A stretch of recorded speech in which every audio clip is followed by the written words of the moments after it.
Today we have Miss April Johnson back on to have a great conversation. The last time we were here, we talked about breaking the silence. This time we want to continue the conversation on healing from mental health. Okay? Yep. So how are you today? I'm doing pretty good. How are you doing? Doing great. Thank you for coming back on. Thank you so much for having me. Absolutely, absolutely. Let's jump right in. When we first spoke, much of your story centered on survival. Who is April Johnson today? And what does it mean for you to say that you are no longer simply surviving, but truly thriving? Well, this time around, I know my story was just like breaking the silence, most of it centered on mental health and the intersection of domestic violence. But now I talk about how I am using those same skills to just try to center on really just moving forward. Right. Like praying and moving. Yeah. It's important to not remain in the same space. Got you. That is really important. And it's not easy, especially when you're in survival mode. It is not easy to move forward, but you do have to implement small steps. You do have to trick your brain to remember the good times. And I have definitely become very intentional about my morning routine, my night routine, prayer. My prayers are very specific. Very, very specific. Got you. Yeah. Got you. So you talk about things that possibly trigger you to think about your past, what you've been through, the struggle. So tricking your mind, meaning you have to be intentional about thinking on good things going on in your life. Yes. I like that. Yeah, because so it's not just gonna come to you. You have to play a part in your healing. No. Wow.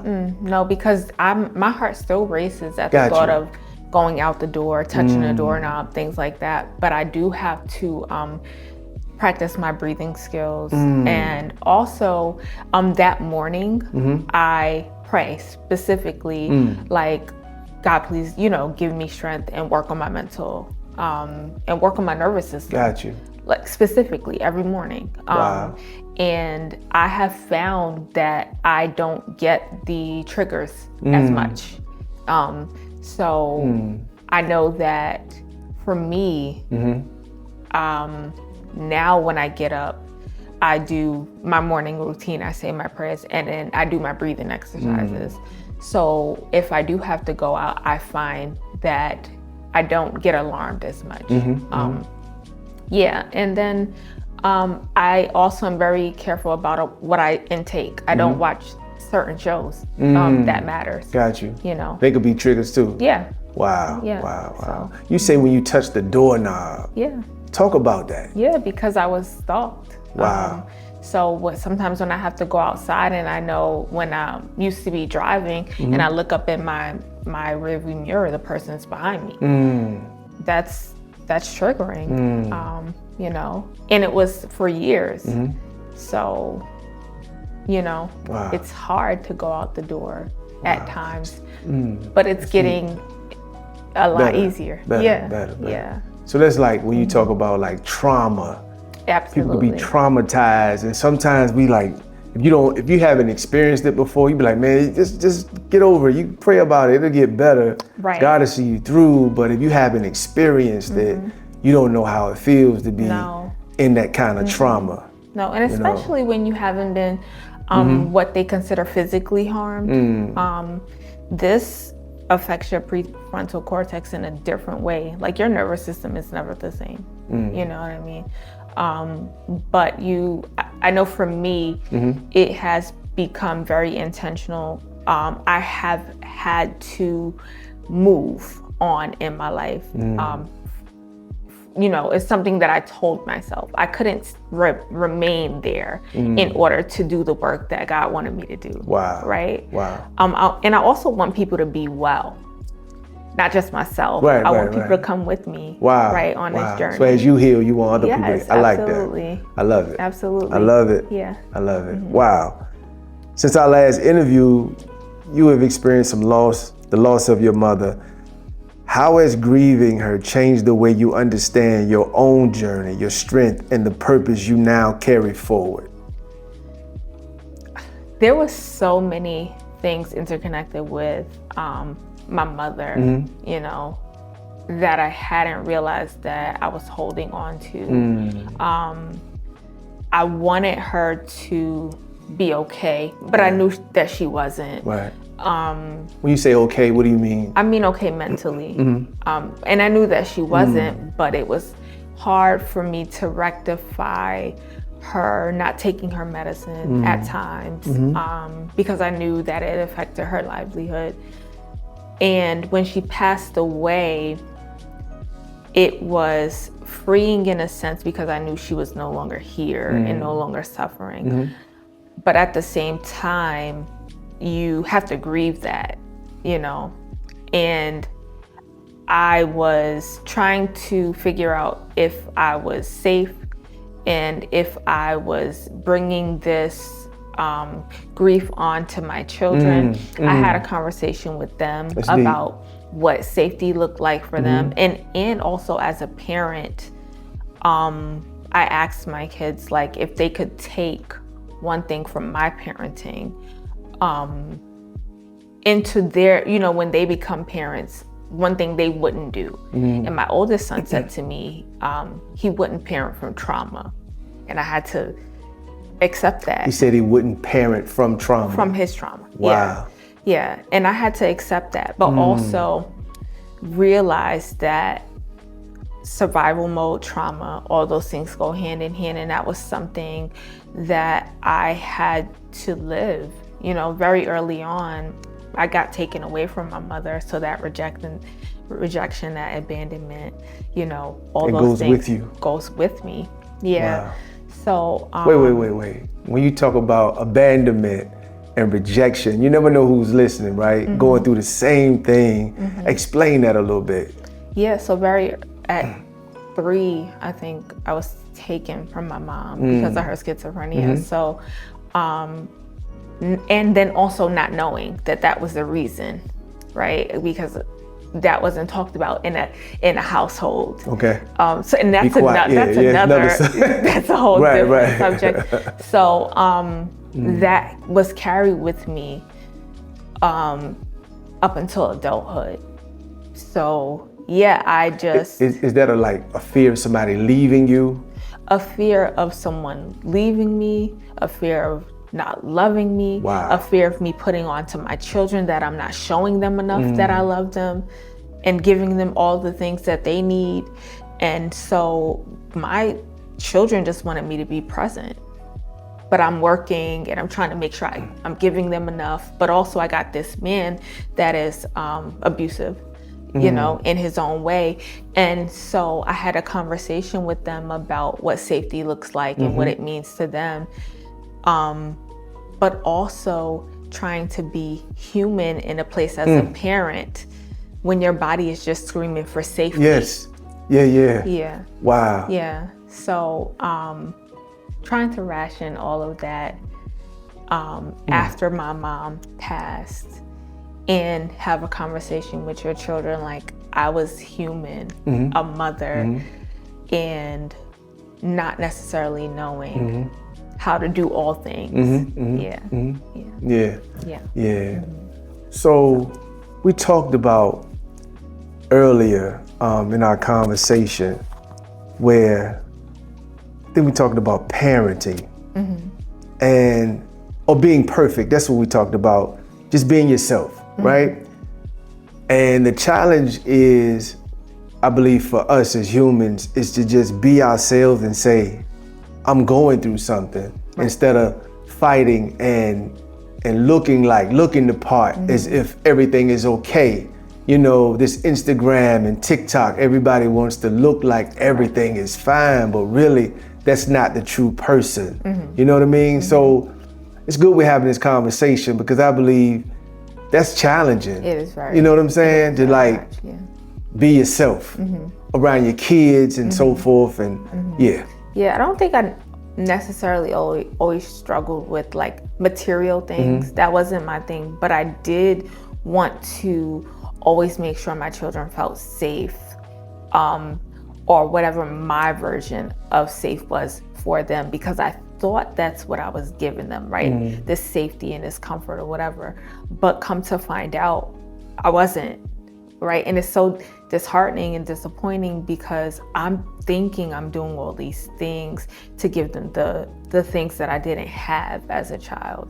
And then you talk to them and they're like, no, you didn't see me because you're trying to work and you're trying to give me these material things and you didn't protect me, right? From somebody that was abusive. And I'm like, what? Wow. Yeah, because I wasn't there in a sense. And I was trying to work and trying to give them the things and trying to make sure they had the stuff that I, wasn't available to give them. The great thing about it is that we get to have the conversations, and I am not like that parent that is not okay with accountability. Like, no, please tell me, and I'm fine with accountability. We can do therapy, like we can do whatever it takes, because I want people to be well. And if that includes me being accountable for something that harms you, that's okay. We have to have these conversations. And I ask the community, I implore the community to have these conversations with your children, with people, it's okay. And if it makes you uncomfortable, it's fine. It's uncomfortable for a little while in order to heal, like it's okay, it's fine. You talked about domestic violence. Your experiences with it extended beyond physical harm and included emotional, financial, and abuse, right? From where you stand today, what do you want people to understand about the silent damage these forms of abuse can cause and what healing from them truly requires going forward?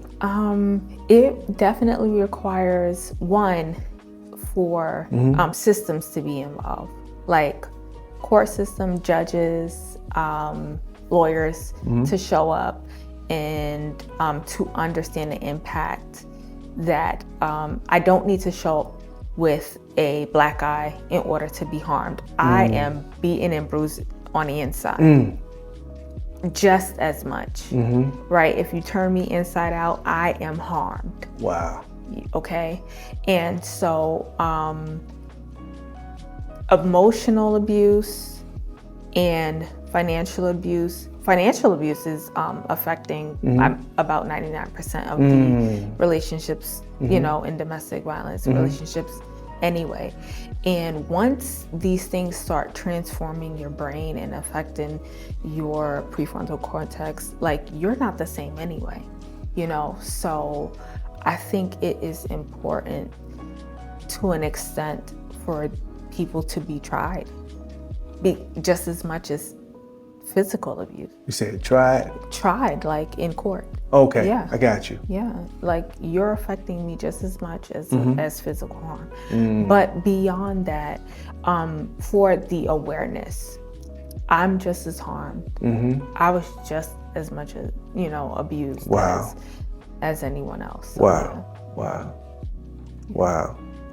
You have transformed your deeply personal pain into advocacy for survivors, young people, families, and communities affected by these systematic barriers.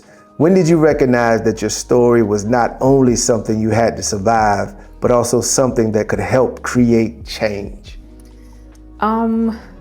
When I was advocating for myself and people would say, well, you don't look like what you've been through. This particular thing. Okay. Yeah, this particular, or you don't need help, you make a certain amount of money. Well, like, what is it that we can help you with? And that would be the constant story. But then when I would talk to people, kind of like in my same situation, and they were needing help as well, right? And then I started to just help them out of like at my place of employment or meeting them in court and things like that, right? So showing up for them and still needing help myself,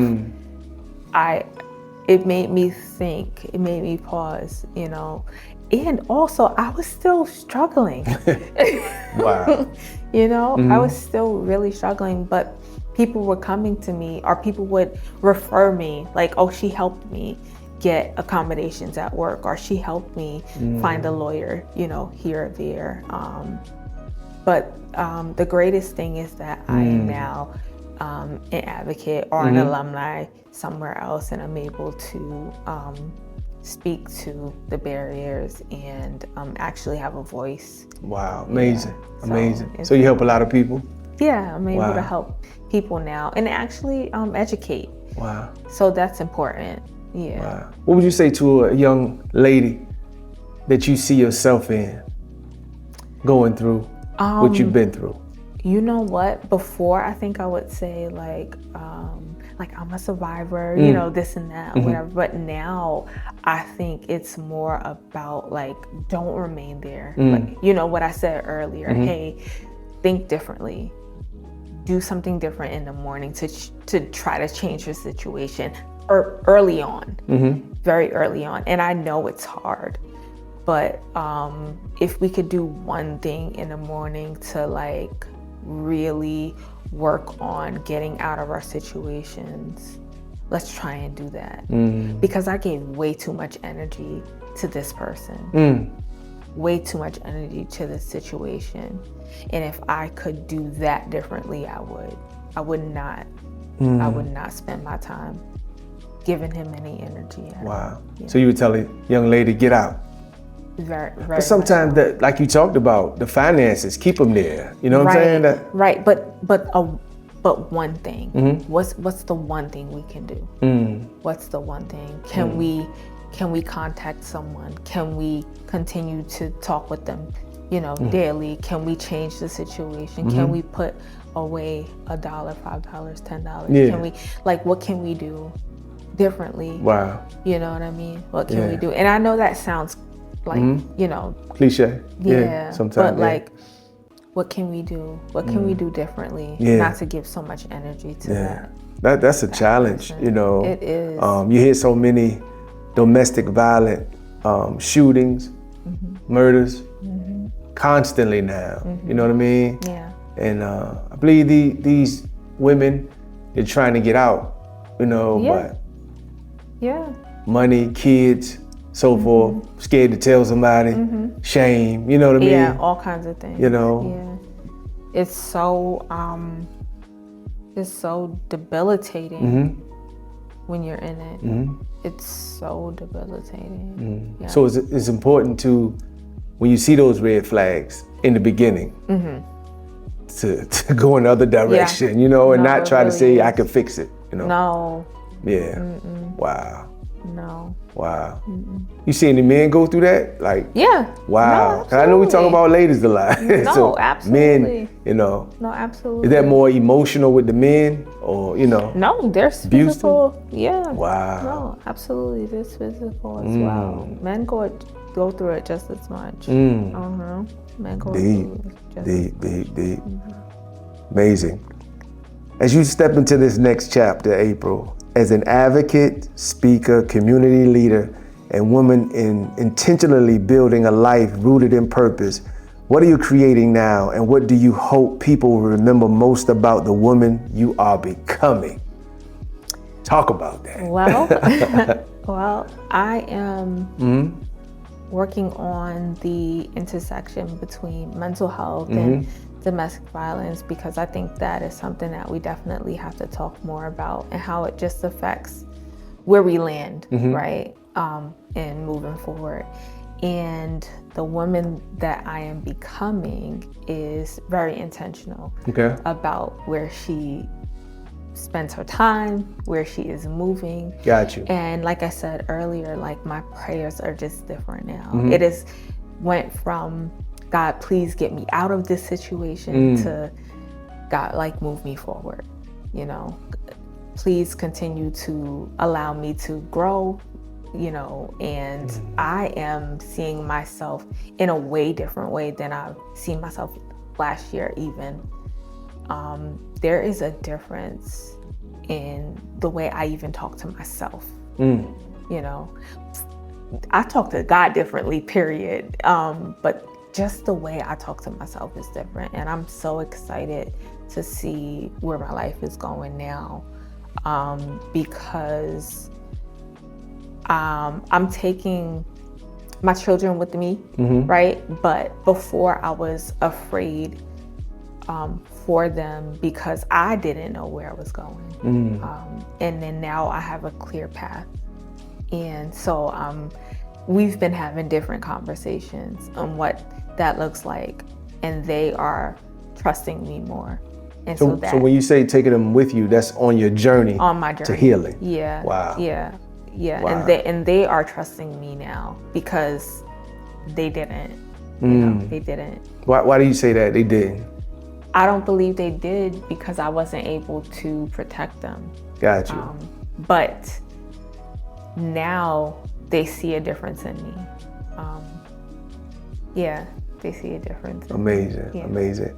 If you could go back to talk to the younger April again, what would you say to her to prepare her for her now? Where you see yourself at now? What would you say? I believe the younger April always had the intuition. She just didn't always trust herself, right? I would just say congratulations on your journey. Yeah, I'm like so excited for wow. her. Yeah, Wow.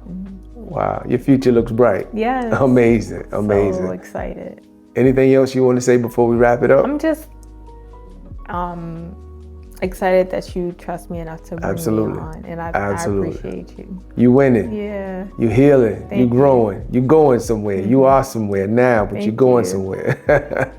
Appreciate you. Any last words? There's some things coming along, and I just want to say to people to be well and be intentional. Yeah. Got you. Yep. I got you. Thank you so much. Thank you. Appreciate you. Until next time. Yes. April Johnson. Thank you. Absolutely. All right.